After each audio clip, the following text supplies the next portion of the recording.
live from New York City. It's Wearable Electronics with your host, Becky Stern. Hello, everyone. Welcome to the show. It's February 3rd. We're here for some more magical Wearable Electronics journey. Today with me, the co-host is Collin Cunningham. That's true. Happy to join you on this magical journey. Thank you for being here. Collin, what's on today's show?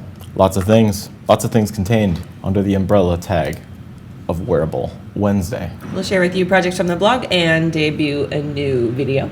Very true. We'll also focus on a tool that we love. It's arm-mounted segmented day on Wearable Electronics with Becky Stern. Don't worry, we'll get you one of those. Okay, thanks. I didn't mean to make it so obvious. Hint, hint. We'll also be asking some questions and answering some questions. You'll be asking the questions in the past. We'll be answering them in the present. If you have any Wearable Electronics questions, you can ask them now in the chat or later on any comment from any YouTube video or in the forums or on the Adafruit blog or on Google Plus or on Twitter, and I'll gather them up and put them on a future show, making you eligible to win the show's giveaway. Today, we're giving away a Flora. Very nice. And if you'd like to pick anything up from the Adafruit shop, you can use the discount code TEARDOWN for 10% off anything in the store, excluding gift certificates and software, right up until 11:59 p.m. Tonight. So I'm going to jump right into it. Graphic to graphic. Okay. Wearable Wednesday. Wearable Wednesday. Doing this thing. So much news. Okay, first up is a quick reminder about the soft circuits class that's happening on Sunday at NYC Resistor. That's the hackerspace in Brooklyn. Okay. So if you're in the New York area, there are still spaces available. They're making sort of anti-Valentine... Wearables for ghosts? No, they're making anti-Valentine's Day, soft circuit voodoo dolls. I'd like wearables for ghosts would be cool. But you could wear whatever. You could make whatever you want. Voodoo dolls? That's using the same circuit. But okay, that's actually that pretty much is cool. Yeah. So you can sign up and get all the info by heading over to the NYC Resistor site. Excellent. Coming up on Sunday. Excited. Okay, customer projects that we would like to show you today are these awesome Chuck Taylor Firewalker sneakers. These are tricked out, huh? This is by Andrew Harlan, and he took our Firewalker sneakers project idea and then he souped up the code to add a lot more features, including what you're seeing on the screen there is like a sensor debugging or sensor visualization, so that you can sort of see what. Instead of having to have it plugged into the USB over the computer to see the values coming in, you can kind of see the amount of pressure that's operating the sensor so that you can dial in your threshold for activating the step activated code. So he's also got a couple modes for colored animations as you walk. So nice upgrade to the code. I love it when you can use the project functionality to debug. Yeah. Personal fave. For sure. So nice work on these Firewalker sneakers. Lovely. Nice animation. Oh. Hello. And taking it up top, the other end of the body. These are LED masks using Arduino by YouTube user elect-tron.org. And I just wanted to take a moment of silence to observe these beautiful animations. The double helix. If that's what, it's trailing, it's maintaining luminance. Is it only a helix because it's on a round form? Do you think the animation programming is for a flat crisscross and then it looks like a helix on It's possible. I would need to investigate further. Anyway. Nice and surreal. Really great. These look awesome. I bet they'd be super spooky on people, performers. Yes, I would like the one on the right. Thank you. Like all of them. And another one to wear on the back of my head. Okay, this is an Arduino hair wrap by Barb. Barb's YouTube channel is called Barb Makes Things. And she used a Qduino and LED sequins and put it on a hair barrette to create this hair wrap. Have you ever done this? Have you ever had a hair wrap? Not LED hair wrap, but have you ever done it's very popular at summer camp. No. Or with the preteen girls. I'm open to it though.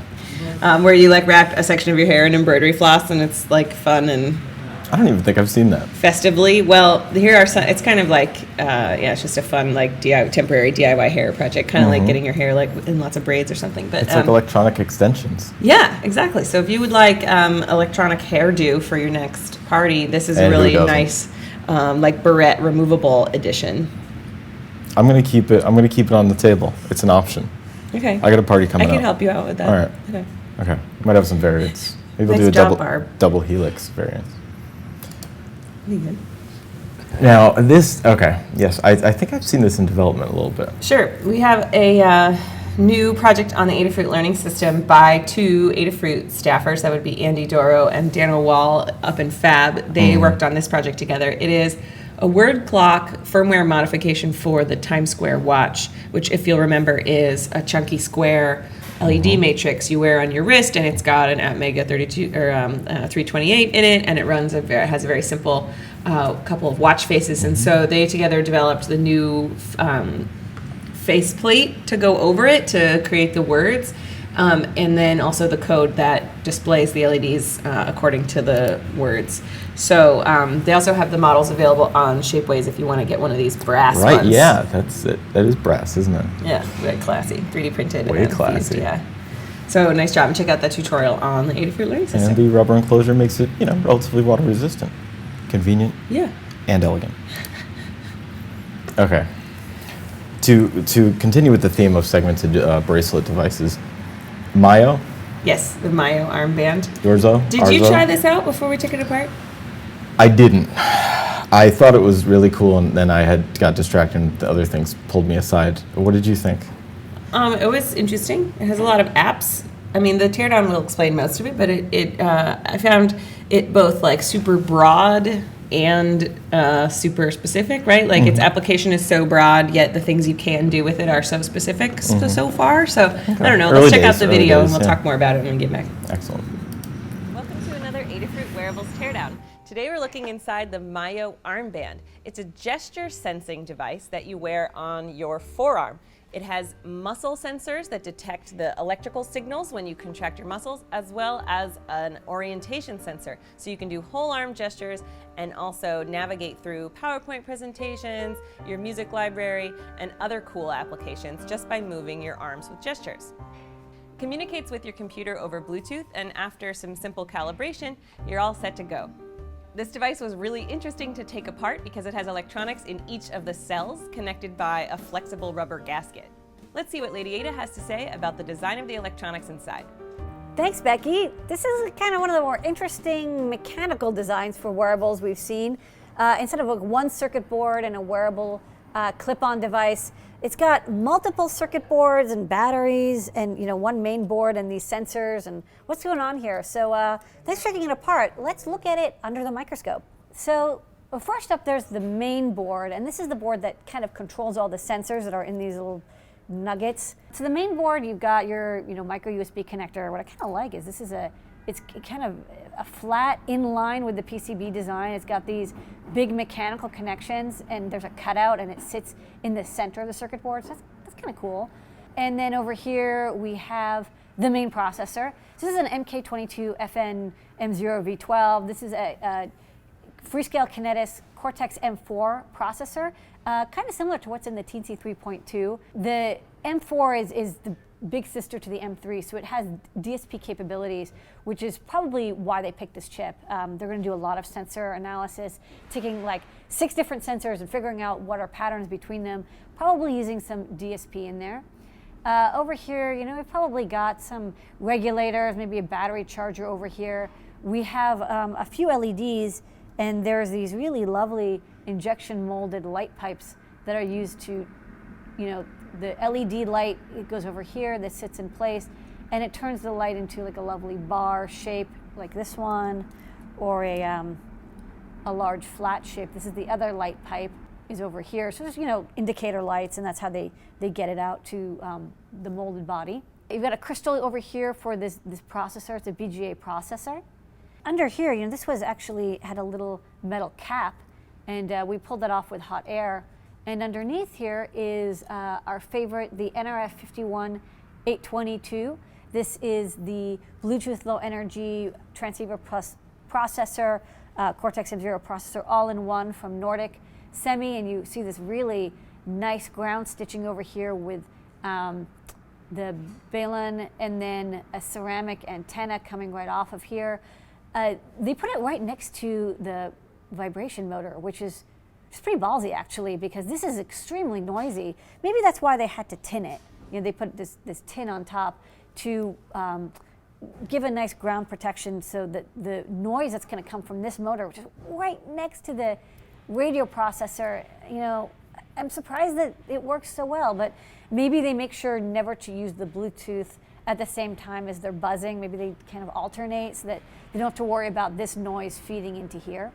It can flip over, and on the flip side, they've got a bunch of test points, programming. They're not labeled, but you know, they're definitely going to be the programming pads for the Nordic. It uses SWD, as well as for the Kinetis processor, probably also either JTAG or SWD. And then over here, there's an InvenSense MPU 9150.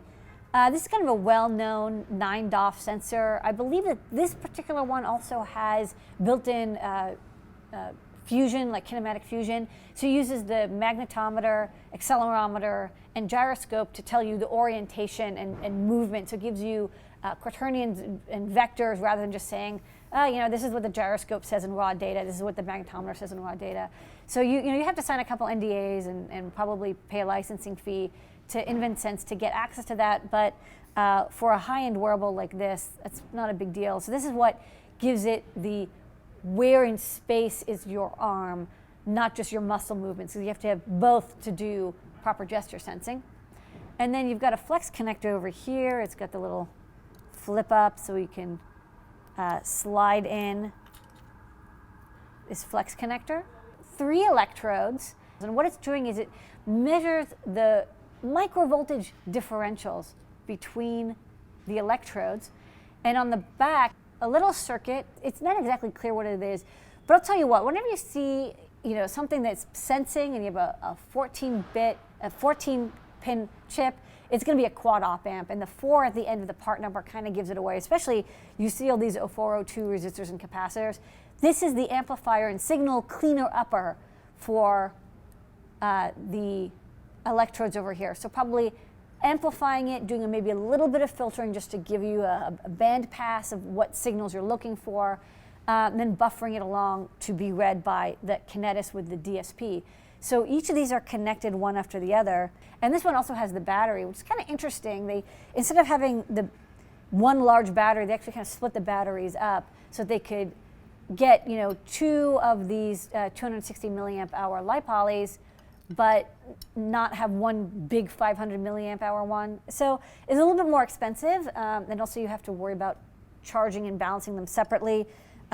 This one does have a 3-pin connector, which makes me think that inside there is a temperature sensor or some sort of balancing control. Kind of an intense manufacturing process here, but it seems to me like, you know, they really, really wanted to have something very slim, something very elegant looking. And so splitting up the sensors this way, having a complicated flex circuit, multiple batteries, pretty hardcore processor, Bluetooth low energy, a lot of analog circuitry. So an advanced wearable, probably the most complicated one, and definitely the most I'm surprised it works category. So congratulations on making something that works. For this and many other teardowns, we use these tools and the Adafruit USB microscope with its articulated stand. What wearable device should we tear down next? Let us know in the comments, and check out our other teardowns at the playlist in the link in the description. Thanks so much for watching, and don't forget to subscribe to the Adafruit channel on YouTube. Modular. Yes, so very, modular. very modular. Did you guys find that one interesting? It's a really complicated design.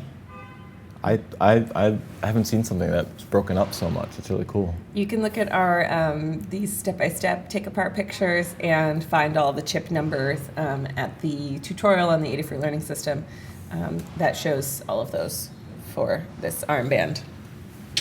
Nice. I mean, I guess other things are broken up. It's just, you know, not the same enclosure technically. Mm-hmm. Anyway, I could go on.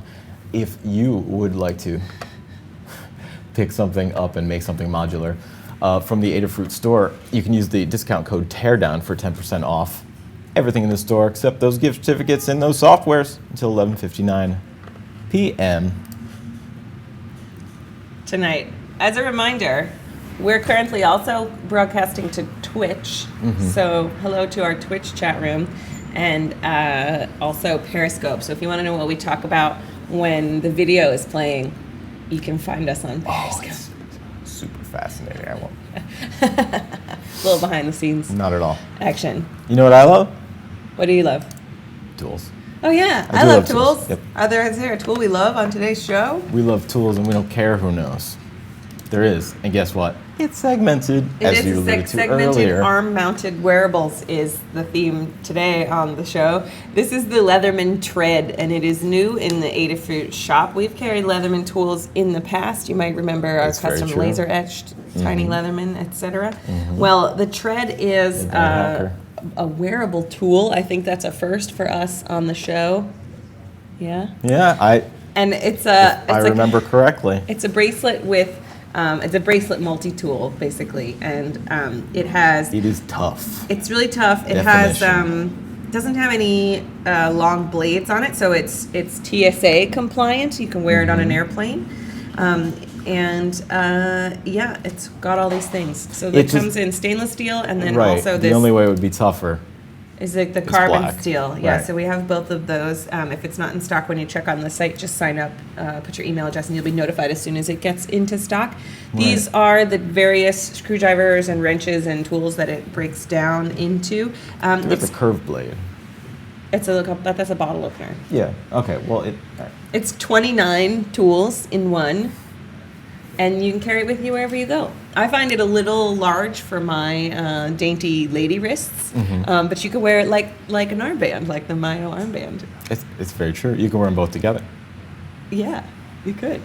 A lot of options. And a fetching side view. Yep. Yeah, so it's no thicker than a chunky metal watch band. And Might make a good anklet. oh yeah, you could wear it as an anklet. And so my recommendation would be that it makes a great gift for someone who loves tools in your life. And even if you don't use it to wrench on stuff, it is a statement piece that lets everyone knows that you really like tools and could be a good conversation starter for your mutual love of tools. I totally wrench on stuff. I wrench on stuff too, but how often, Collin, are you like, Becky, do you have like a tiny Phillips head screwdriver? I'm too bashful to ask. Well, you also know where the screwdrivers are There's in the that drawer. too. But like, how often do you find yourself needing a tiny screwdriver? What if you just had Pretty one on your often. wrist all the time? What if Pretty your often. Apple Maybe Watch? not here. What if there was an Apple Watch band that had 24 out of the 29 tools on here? Then I would not need 24 other tools. Okay, great. If you would You like, don't know it till you've lived it. That's if all you'd I'm like saying. to pick up a Leatherman Tread or any other tools that are in stock on the Adafruit site, you can use the code TEARDOWN. You could use the Leatherman Tread to perform a teardown on another gadget. The discount code expires tonight at 11:59 p.m. Eastern Time and does not include gift certificates or software. Wrench down. Wrench down. Ever done a good wrench down? That's where you like tighten a bolt Yeah, with a you just- wrench. It's like it's a sub part of batten down the hatches. On Q&A this week, which is now, I decided. Okay. We're going to be giving something away. Great. We're going to give away a Flora. So the questions for today have already been pre-selected and are in the Guggen hat for later drawing. If you would like to make yourself eligible to win the weekly drawing, you just have questions about, we'll answer them on a future show and make you eligible to win the giveaway then. So you can ask now in the live chat on Twitch or YouTube. You can ask in YouTube comments, Adafruit forum posts, Adafruit blog comments, Twitter. I don't check Facebook that much, but that's not to say I wouldn't see it if you put it there. You can write your question down and put it under your pillow. Maybe next week. You could give it to your trained carrier pigeon to deliver it. It's just that easy. What's the first question, Collin? Oh, glad you asked. Hukuzatuna writes, question, on the muscle sensors, can you multiplex together multiple sensors on one CPU, MCU? This is a question about the MyoWare muscle sensor that we highlighted last week. And there's a guide and a project by me and Kate Hartman on the learning system about it. The way it works is it's detecting the microvoltage differential between the electrodes, and so it's just a basic analog input. Okay. So there's no, it's not like an I2C sensor where only one can exist on the bus with that address. You can use as many. No, it wouldn't quite be multiplexing, but you can use as many of these as you have analog inputs. So on like an Arduino Uno, for example, that's 6 analog inputs. So you could use 6 muscle sensors without needing any additional hardware. If you needed more than that, you'd have to build your own analog to digital converter circuit. And then you'd be getting some digital data from then the you can analog. then you can put them into the digital input pins, of which there are 13 on the Arduino. So you can, without a lot of extra stuff, you can use a lot of muscle sensors together. Okay. Let us know what project you had in mind. Analog it is. Our next question comes from Noah. Question for Wearable Wednesday. How many Neopixels can be driven by one feather, Wi-Fi or Bluefruit, comfortably? Is it better to use sewable pixels with custom distance, or can you drive more in a strip? So we get this question a lot. How many Neopixels can such and such a microcontroller drive? And the answer is never so simple. For example, it depends on what you're doing, because it's about the size of the RAM on the chip.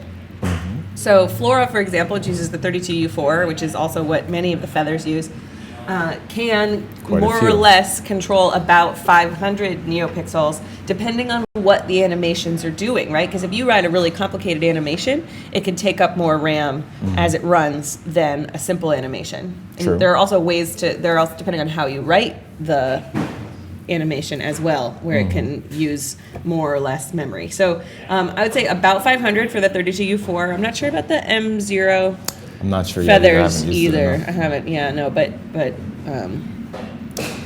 anyway. And then the second consideration is how you power it. So you can drive up to 500, like as much space as you have for RAM, but then you need to also be able to deliver current to all of those Neopixels. So you look at the Neopixel Uber guide on the Adafruit Learning System to learn about how to calculate your battery needs or your power supply needs for your Neopixel project, because it doesn't matter if you have the RAM for it if you don't have the power.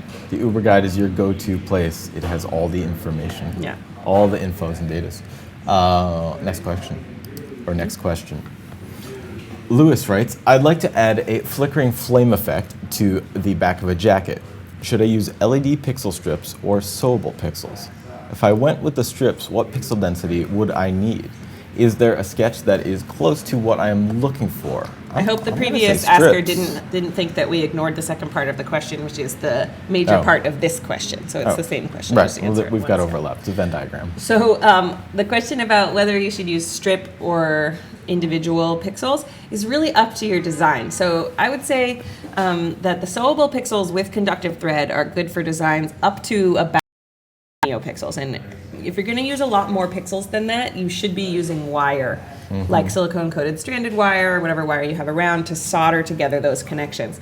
And that's what's going to give you good power delivery to pixels that are far away or pixels that are numerous in quantity.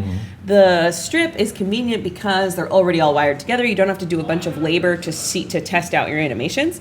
It would be much easier to create a specific graphic with a strip too. I mean, spacing is all regulated. Well, yeah, the spacing is regulated if you're going for like a blocky thing or you want to use it as a screen. But if you're trying to do something like Sally's volcano coat, where there's LEDs all around, you get the greater flexibility, and it can integrate into whatever design you're making, maybe a little bit less rigidly. However, you could use strips and then cut them apart as long as they're not the 144 kind, as long as they're not the densest kind. They have like nice big pads in between, so you can cut them and solder wires to the pads so if you wanted like a branching effect, you could have like strip and then like pixels from the strip kind of spaced at greater distances away as maybe like a compromise. But it's really up to your design. And then for your flame effect, we have some radiating fire code that Phil B wrote for Noam Pedro's 3D printed horns. So check out that 3D printed fire horns tutorial on the Adafruit Learning System for a sketch that should get you started with some basic fire effects. Well said. Love it when we have something where they're like, is there code for it? And I'm like, yes. There are Phil a lot B of wrote examples, a lot of modular possibilities with pieces from projects. Okay, one more. Max writes, Becky, having watched your wearable project this week and reading the biohacking newsletters, I've had an idea to make a wearable. I've been diagnosed with Meniere's disease, which is a degenerative inner ear disease, which means I have to wear a hearing aid. I use headphones a lot when working on the computer. I found that headphones don't work with a hearing aid, so I was looking to make a bone conduction mod to my headphones. Do you think that if I replaced the headphone speaker on my damaged ear with a bone conduction transducer and left the other side as a regular headphone speaker, that it would work? Thanks, Max. Interesting question. Really cool idea, Max.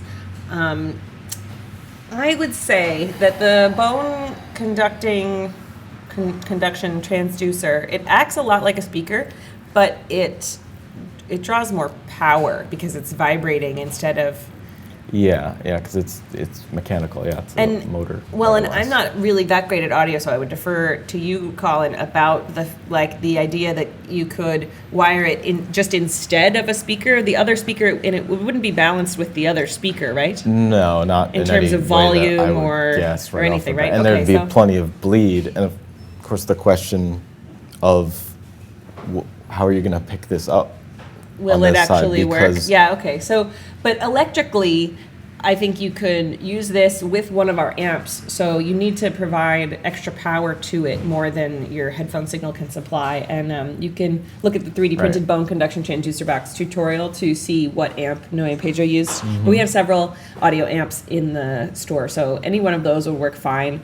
Like a little mono amp, and where you take the signal that's coming to that headphone, plug it into the signal input of the amp, then supply an extra power source, have a common ground with the headphone circuit, and it should be able to play the audio that's coming from the signal from your headphones. Probably mounted in a pre-existing headphone band pretty easily. Yeah. Yeah, there's a lot of opportunities there for practical things. I'm not sure about, I don't have any familiarity with the specific degenerative disease you're talking about. So the one consideration I would mention for everyone else out there who's interested in trying something like this is the way that the bone transducer works is it vibrates your skull and then vibrates your eardrum. So if your eardrum is damaged and you're not like if you were your eardrums were totally busted and you use, say, a cochlear implant, the bone transducer isn't going to do anything for you because it's going to vibrate things that aren't working right. But if your eardrum is just damaged and has it's still the way you hear but your hearing is impaired, the bone transducer will work for you. Right, gray area there. Interesting bit of research. Yeah, and it should be really fun to it's definitely worth experimenting with, but your question about what to use, you just need an additional audio amplifier, and we have many available and lots of circuits that use them, so you can look at any of those as an example, specifically this one where Noe and Pedro wired it up to the bone transducer itself. So transducers are really cool. I like them a lot. That's a really interesting question. Thanks for writing in. Okay. Now we give away a prize, Collin. Oh. I got it. You got it? Yep, okay. I'm ready to jump out of the box today. Woo. And the winner is... Not like Carson used to do that? I don't know. Sure. Swami. Anyway. Magics. It's Max. Yay, Max, congratulations. Congratulations. You can email support@adafruit.com to claim your prize. That's very We'll true. send that out to you. Flora for you. A flora for you, get a flora, and Max gets a flora, and everybody else can get a discount. If you didn't win and you'd like to buy something from the Adafruit shop, you can use code TEARDOWN to get 10% off your whole order, except for gift certificates and software, and that expires tonight at 11:59 p.m. Sounds good. So, Collin, you hosted the show 2 weeks in a row. I really appreciate that. I do too. It's a mutually beneficial situation. Oh, I see. I like hosting. You like me hosting? Thanks, Becky. It worked out. In other news, If I could do it every day, every day, a live show every day, it would be awesome. it would be so You awesome. love it. Yeah, I like it. If you would like some more daily dose of wearables in your inbox, you can subscribe to our wearables newsletter at adafruitdaily.com. We also have biohacking, general electronics tips, got 3D, lots. 3D printing, Yeah. maker business. Lots of newsletters, and they're not connected to your store account. We don't spam your email or use it for weird cross-marketing or anything. Just good tips. Yep, just good tips in your inbox. So go to adafruitdaily.com to sign up for that. And later today, You can show off your own project on the show and tell. That's at 7:30 tonight Eastern Time on our Google Plus. So if you want to join and show off a project, just RSVP on the Google Plus event page, and you'll be added to the show and tell circle. Then you'll get invited this week and every other week to show off your electronics projects on the show and tell. And then stick around after that at 8 o'clock for Ask an Engineer with Mr. and Mrs. Lady Ada. Jam-packed Wednesday shows. Tomorrow, it's not just a normal Thursday, it's 3D Thursday. Noe and Pedro have their 3D Hangouts show where they talk about CAD tips and shop talk and customer projects and all things 3D printing. And they also debut and show off a new 3D printing project. Great fun. Very true. Great fun. Great people. And if you missed today's discount code, they'll also have one for you. It's true. It's raining discount codes. It's raining a little bit. Oh, it is raining outside, isn't it? I can only hear it when the cars make splashy sounds. But it's sunny in my heart. Thanks everyone for joining us. We'll be back again next week. Well, Collin won't. Jess will be hosting next week. What did I do? Nothing. That's just how the schedule is. Okay. Bye. Don't forget to subscribe to our channel on YouTube so that you can get notifications when the live shows are happening, and check out the things we talked about today in the description below. Thanks, guys.